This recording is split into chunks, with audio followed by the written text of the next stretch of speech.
Thank you. All right, now we can get started, okay? You can hear me now, and what a disappointment that has got to be. I want to make one more comment about Isaac, and that is, remember how rich Abraham was? The Lord said, I will bless you, and etc. There's a entire chapter in Genesis devoted almost to the riches of Isaac. In 1 year, God doubled his wealth. I want you to think about that. I mean, Abraham, whenever Isaac was taken captive, had 318 servants in his household. And so Isaac got the inheritance.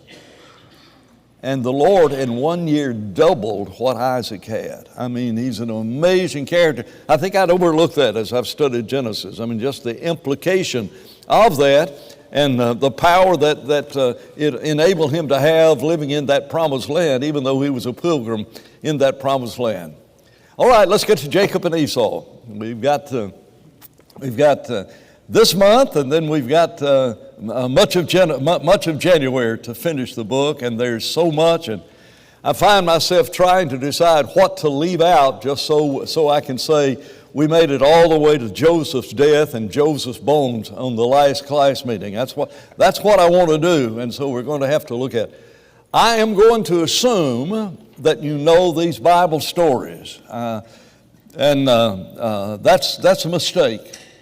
I remember when my daughter-in-law went to Freed-Hardeman, she just obeyed the gospel when she was a senior in high school and wound up at Freed-Hardeman. And she said, I'm sitting there in Bible classes, and they'll say, well, that's like Elijah and Naaman. Okay. First of all, who's Naaman, and for sure, who is Elijah? I mean, you make that assumptions and everything, and so here she is with all of these young people, good Bible students from all over the place, and she's a babe in Christ, and she doesn't know the story. So if I say something about a story that you do not know, I would encourage you to read it. There is a story about Diana, and that's Jacob's daughter, and her being raped, being taken by a nobleman there by the name of Shechem. I remember when my teenage son read that in the Bible, he came to me, Dad, I cannot believe this is in the Bible. And I'm rather hesitant about mentioning it here, but there's so many interesting stories there, and I will only mention the brief details. They wanted to intermarry with Isaac, or with Jacob, and that wealth that he had, you see, and to be a part of that.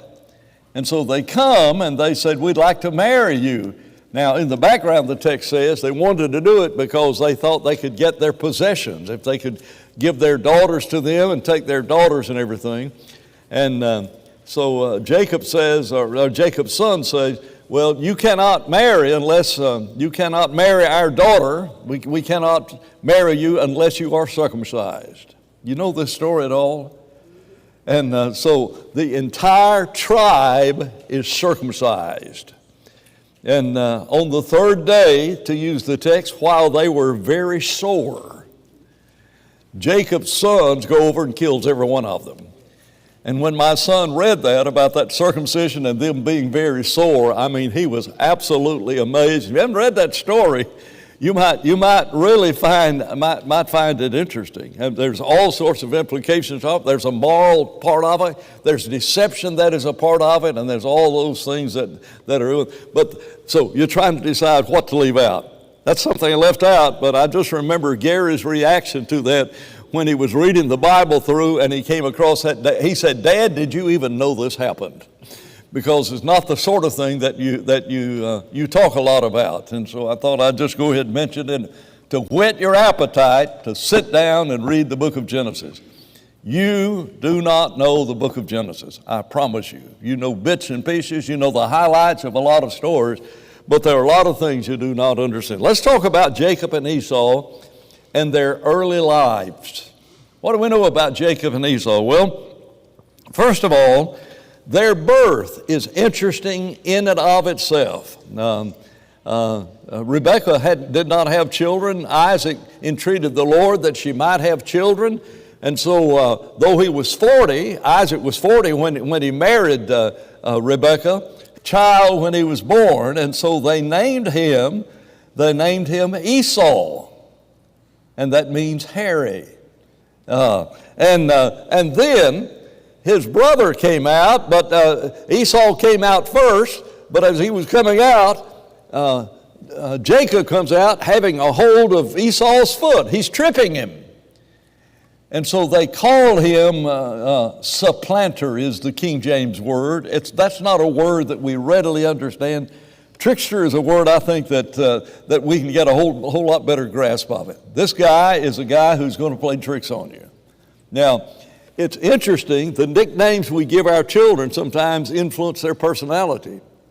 I am not sure about how much that impacted Jacob's life, trickster's life, but I do know he was a trickster.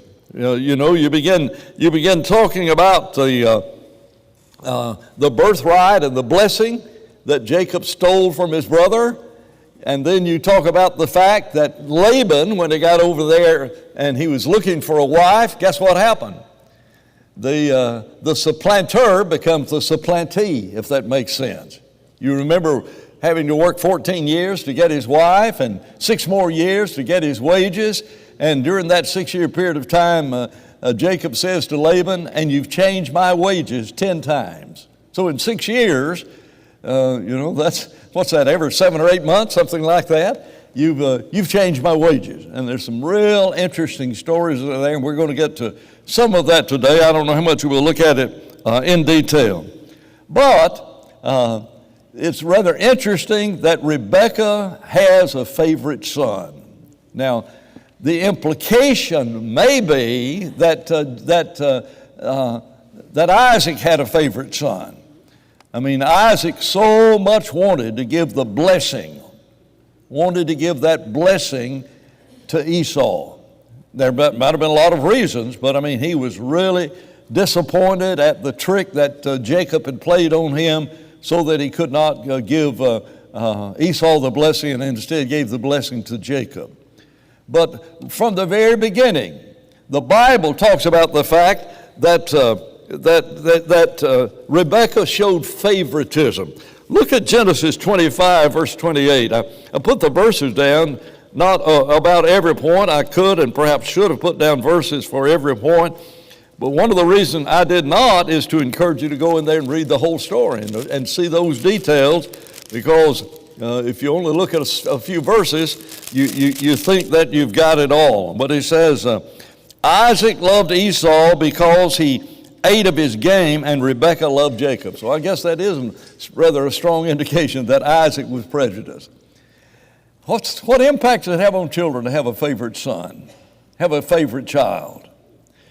You know, Chet, you probably were not, having Lonnie as your sister, you probably were abused as a child and neglected and everything. By Dirk also.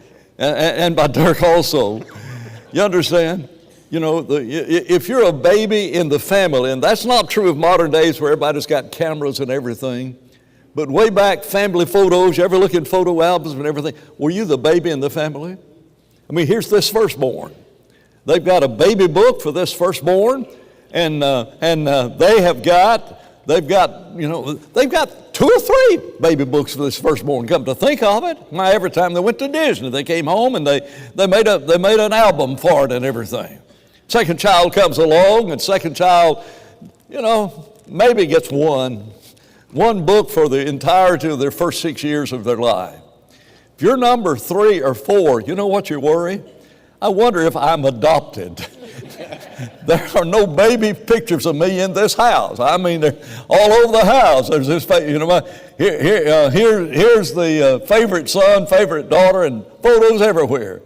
But if you're the last child, and now then, you stop and think about it, and this sounds chauvinistic, but it is rather interesting that verse 27, so the boys grew, and Esau was a skillful hunter, a man of the field, Jacob was a mild man dwelling in tents.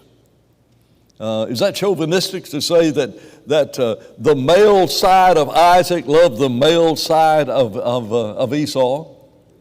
You know, if you love baseball and your child loves baseball, you got a favorite son. You understand what I mean? It's not wrong for Jacob to be mild. I just love the terminology that the text uses to describe this individual. I studied this out of the New King James. I cannot remember what the Old King James says, but I don't think it says mild. Anybody got the Old King James, or what does it? It says what? Okay, so Jacob loved Esau because he ate of his game, but Rebekah loved Jacob. Now then, all of a sudden, from these boys growing up, it says, now Jacob cooked a stew, and Esau came in from the field, and he was weary. And Esau said to Jacob, please feed me that same red stew. Got a picture? Wait a minute. He's been out hunting. He's not 2 years of age, is he? Are you aware we have got a gap, and you fill in the number of years there, 15 years, 20 years, 15 years anyway, perhaps 20 years gap between verse 28 and 29.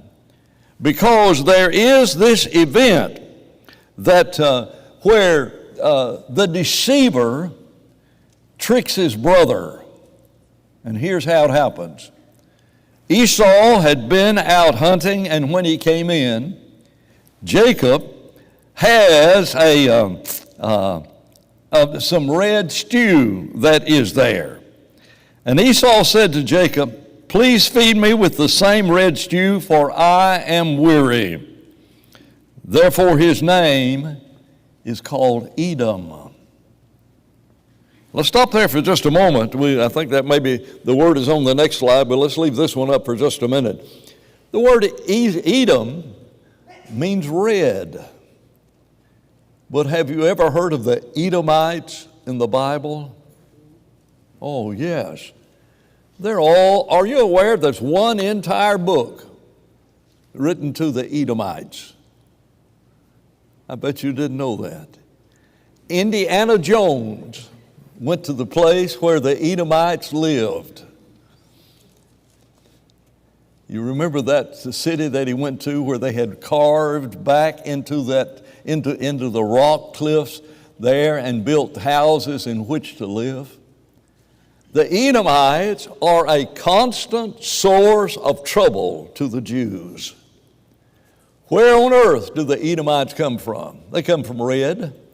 And so when I first typed this down, I wrote down the words red and trickster. I wrote that down as the meaning of the name, and I thought, no, he was called Edom because it was called Esau because he was hairy. So we've got Esau, the firstborn, and we've got Jacob. Now then, he says, sell me your birthright. And I remember as a child having trouble deciding the difference between a birthright and a blessing. You know, people just assumed that you know meanings of words, or maybe they don't know, and maybe they're not able to make the distinction, or maybe they choose not to make the distinction. What is a birthright? Now, my English teacher would be upset because you cannot define a word using words.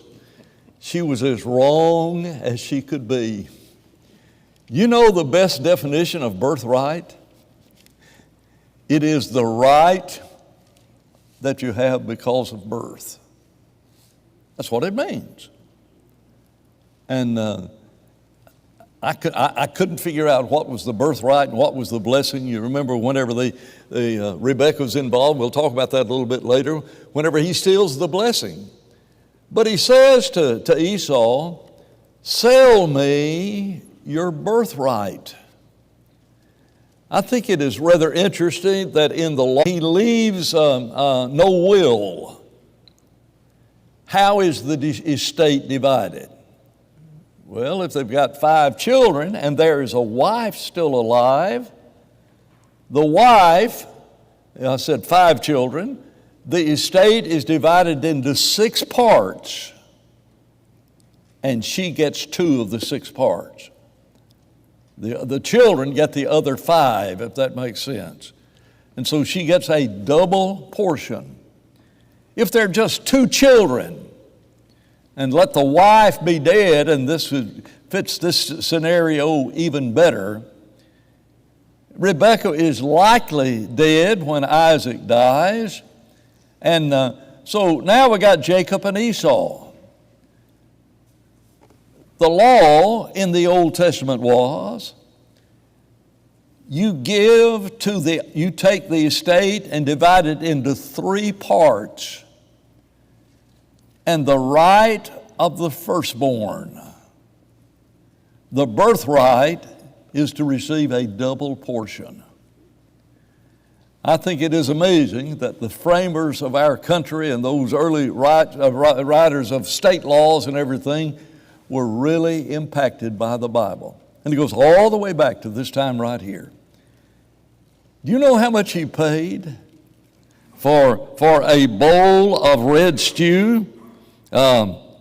One translation doesn't have the word stew. I thought the New King James did. It must have been like Mexican food. You can make it chili. You can make it whatever you want to, but it is a red stew that has beans in it. And he sold half of the possession that was his by right for a bowl of beans. How can you be so that have been impacted? Because the wife or because the husband has a momentary period in her life in which he is involved with some sweet young thing he's met at work. Wonderful, godly wife at home. And he cast it all aside. And that happens often, doesn't it? You think about how easy it is to give up that which has great, great value to us. And so the possessions of Abraham that became the possessions of Isaac, and think of how rich Isaac was. Those possessions could have been Esau. I think it is interesting that Jacob flees as a result of the next deception, and that is the blessing. And when Jacob comes back from having married and had children by 4 different women, when Jacob comes back and he and Esau are reconciled, they are both extremely wealthy. When Jacob comes back, he's afraid Esau will kill him.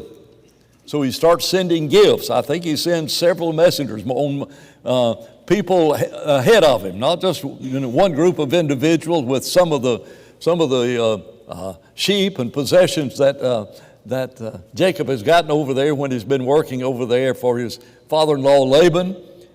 And whenever he gets over there, Esau says, I don't need any of that. And so they're both the Edomites and the Israelites. When I say Israelites, think Jacobites. Edomites, Esauites. And I know I made up 2 words. But the Edomites and the Israelites constantly have problems throughout much of the rest of the Old Testament. When they're coming out of the promised land, they want to go through the land of Edom and Moab and everything. They have trouble even getting permission to cross over that land to get into the promised land. The Esauites and the Jacobites are having conflict. In that book of Obadiah that is written to the Edomites, to the Esauites, there was that occasion when Jerusalem was being surrounded by another nation, and the Jews were fleeing from that city. And Obadiah says God is going to destroy the Esauites, the Edomites, because whenever they were fleeing, when God's people were fleeing from the city, you stood in the crossroads. and you captured them and turned them over to this foreign nation. Therefore, God is going to destroy that city of Petra that's in that movie Indiana Jones. He's going to destroy it all. And that's the end of the Edomites. But it all comes from a pot of red bean stew. And so, Jacob says in verse 23, "Swear to me as of this day." So he swore to him and sold his right of birth. He sold his right of birth to Esau. But it doesn't stop there. Let's go ahead and talk a little bit right now about what that blessing is. In biblical times, and this goes all the way back particularly to biblical times, to what Jacob later was to do to his own children. Jacob called all 12 of his sons together and pronounced a blessing upon them. Where'd that begin? Well, it began for sure, though the pronouncing of the blessing may not have been expressed, with Abraham choosing Isaac over Ishmael. And in this part of the Bible, we're going to read about the blessing that was given, and God was involved in that blessing. And it is a promise from God of the destiny of that child. You look over in Genesis 50, when Jacob blesses his son, and what does he say about Judah? Says, "The scepter shall not depart from Judah until the Messiah comes, until Shiloh comes." Well, now what's that all about? Well, we know who the Messiah is, or we're aware he came out of the tribe of Judah. By birthright, he should have come out from Reuben, and Simeon. But they messed it up, and he tells in that very occasion, Genesis chapter 50, because you messed it up, you're not going to get the primary blessing. And I think it is interesting in reference to Simeon that the Lord says that you will be scattered among the nation. When in the time of Joshua they come in and they take the promised land, you look on your maps in the back of your Bible and you'll have trouble finding where it's divided among the tribes. You know those maps that are there? You'll have trouble finding the land that Simeon had. Why? Well, they went down to that part of the land. They didn't drive the nations out, and so they lost that land. Well, where do you first read about that? When Jacob blesses his sons. And so it was common, at least during this period of time of Abraham, Isaac, and Jacob, for the father to pronounce a blessing upon children. And that is what the blessing is all about. And so we're in chapter 25, you look in chapter 26, and all of a sudden we're back to Isaac again. But we've already talked about Isaac somewhat, and it's in this chapter that you read about how blessed he was. And so in verse 34 of chapter 26, Esau was 40 years old. Wait a minute. How much do we know about these 40-year-old twins? The birthright, and that's it. Now, isn't that amazing? Yeah, that's right. Isn't that remarkable? Esau was 40 years old, and he took as wives Judith, the daughter of Beeri, the Hittite. Who are the Hittites? You remember the Girgashites and the Jebusites and the Amorites? You remember all those ites that are over there? Well, he married a Canaanite woman. Well, that's what he would do, is it not? Wait a minute. No, wait a minute. Where did Isaac get his wife?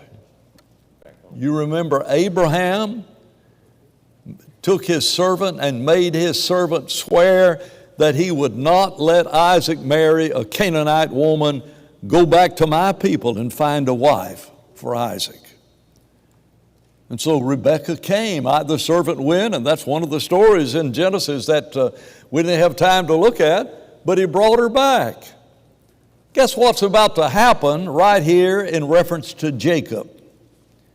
Jacob is about to be sent away from home. It's not in the text yet, but he's ready to, where we're reading, but he's about to be sent away to find a wife. That is interesting. So all of this happens when Esau is about 40 years old. And then you get to chapter 27, and this is that story that we know well. Isaac blesses Jacob. It came to pass when Isaac was old, and his eyes were so dim that he could not see. You got to stop. You got to think about, you got to get a mental picture. I think it is a fascinating